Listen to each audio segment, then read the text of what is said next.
In today's video, I'm going to teach you how to build a KPI dashboard in Monday.com. Creating a KPI dashboard can be an invaluable way to keep track of key performance indicators and enhance the productivity of your team. So, let's dive right in. To get started, you'll first want to navigate to your Monday.com workspace. Once you're there, direct your attention to the workspace name where you'll find a small plus sign. Go ahead and click on that.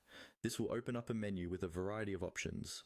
Look for the dashboard option and give it a click.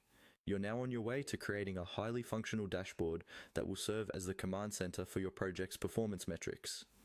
The next step is to name your dashboard. Giving your dashboard a unique name helps make it easily identifiable for you and your team. Consider using a name that reflects the specific KPIs you intend to track or the project it's associated with. Once you've decided on a suitable name, enter it into the designated field. After naming your dashboard, you'll notice an option to Create Dashboard. Click this button to create the framework where you'll add the necessary elements to track your KPIs effectively. Once your dashboard is created, you'll see an option to Connect Boards. This is crucial because it allows your dashboard to pull in data from other boards, making it a powerful tool for real-time insights. Click on Connect Boards and you'll be prompted with a list of boards that are available. Take a moment to decide which boards you'll want to connect to your KPI dashboard. These could be boards containing sales metrics, project timelines, or any other data crucial for your performance indicators.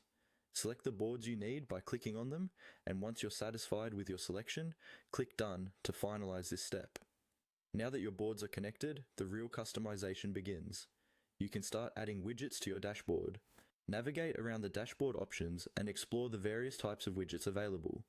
Widgets can range from charts, timelines, numbers, and more. Think about what visualizations will best represent the KPIs you are tracking. Drag and drop these widgets onto your dashboard. You have the flexibility to adjust their size and location, so you can craft a layout that works best for a quick and efficient overview of your KPIs. And there you have it, a KPI dashboard that's tailored to provide an at-a-glance view of the most critical information you need to keep your project moving in the right direction. With these simple steps, you've set up a powerful tool for performance tracking. Remember, a well-organized dashboard doesn't just display data, it tells a story, allowing you to make informed decisions quickly. Thank you for tuning in, and I hope you find this guide helpful in boosting your productivity on Monday.com.